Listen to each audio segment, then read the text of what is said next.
So we lose our self-focus because we are centered and we find new life. Lose your life and you will find it in Christ.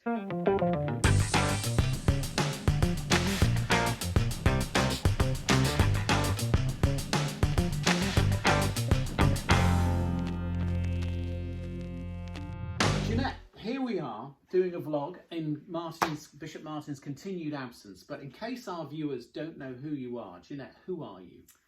Well, I'm Jeanette, but I'm the Archdeacon of Suffolk and have been the Archdeacon of Suffolk for about the last, I guess about 6 months now, since January.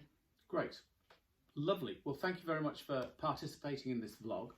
And we're talking today about the Gospel for Sunday, which is Matthew 16:21 to the end. So to begin with, Jesus here is talking about the fact that he's going to go up to Jerusalem, that he'll be killed, and 3 days later he'll rise from the dead. And what's apparent about this, it seems to me, is that nobody takes him really seriously.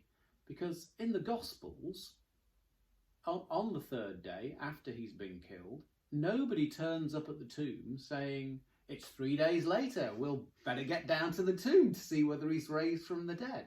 So this seems to be spoken almost into a void. And then we have Peter's response to Jesus' prediction that he's going to go to Jerusalem and die and then be raised. What do you make of Peter's response? Well, it's interesting, isn't it? Because if you read the little bit that's just come before, Peter has said to Jesus, you're the Messiah. I know who you are. And Jesus has said, yes, and you're Peter, you're the rock. I'm going to build my church on you.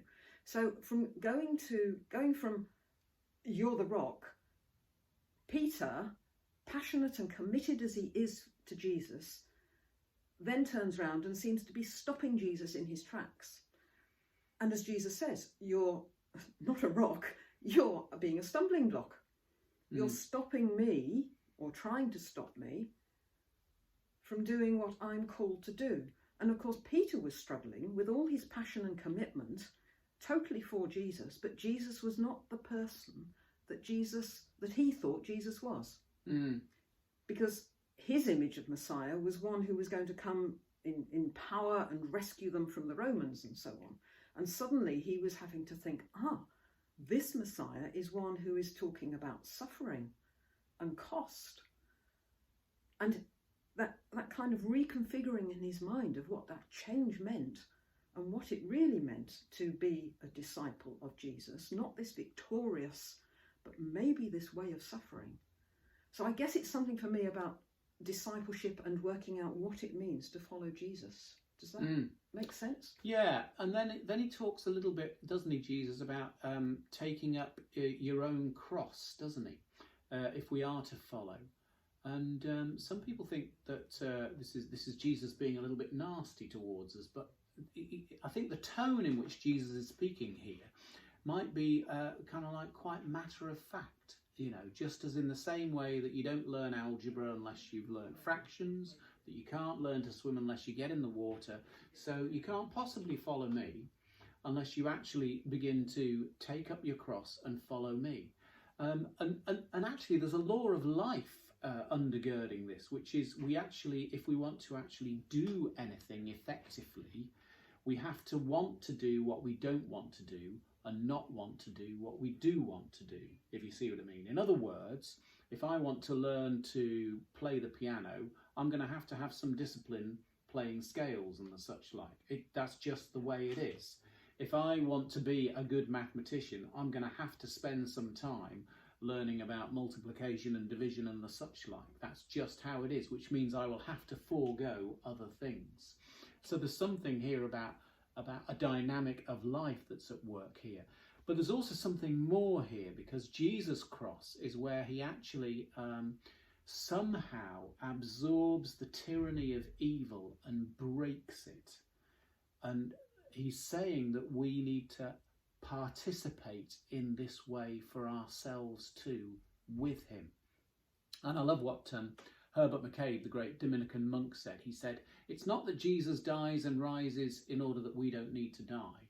He dies and rises in order that we might die and rise in him. And this is hard.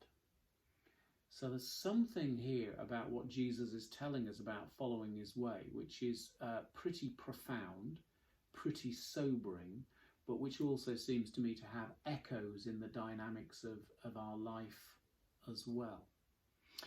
So what else about discipleship can we glean from what Jesus is saying here?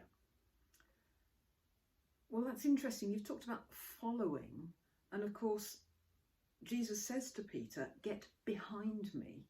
So it's that reminder, isn't it, about following and the cost of that. And something of what you were saying is about that dying to self. It's not about me, me, me, which doesn't mean, as it's sometimes interpreted, as the kind of grovelling, I'm no good, I'm useless type of theology. God made us, created us as good and as to be creative and positive. So it's about self-affirmation, but in Christ, as we follow him, as we follow his way of commitment and compassion and care for the outsider and the marginalised, all of which is costly. So we lose our self-focus because we are centred and we find new life. Lose your life and you will find it. In Christ, which is fulfilled. It's life in all its fullness, because it's not self-centred, it's self-fulfilled in Christ. Yeah, so there's a few paradoxes here, isn't it? We are emptying that we might be filled, we are letting go that we might gain, we are dying that we might live, and all of this in and with the person of Jesus Christ, who forges the way through death and resurrection. And then at the end, there's this curious statement of Jesus that, how does he put it? He says something about, there are some standing here who will not see death before they see the Son of Man coming in glory, before they see me coming in glory. And I think I'm with Tom Wright on this one. And he says that actually, it's not the case, as some have often said, that this is about the early church thinking that Jesus would come very soon after the resurrection again in the final coming and establish his kingdom on earth. And actually the early church got that wrong because it didn't happen. And that's what Jesus is supposed to be talking about here. He says that's not it at all. He says what Jesus is talking about in terms of the Son of Man coming again before some of them have died is his vindication in the resurrection. That actually some of those who were standing there would see him vindicated in terms of his coming to new life as the risen Lord, and that is the Son of Man coming in glory. So I'd go with that. Would you agree? I think so. It's that I have to. You're the bishop. Can I not? It was a closed question. Of course, it's that Christian hope that draws us, isn't it? That God's glory, God's kingdom will one day be fulfilled, and we have seen that. We have a foretaste in the resurrection of Christ. Yeah, and it's interesting that therefore, understanding it in that way, Jesus holds together cross and resurrection for us. Yeah, Jeanette, thank you very much. You're very welcome.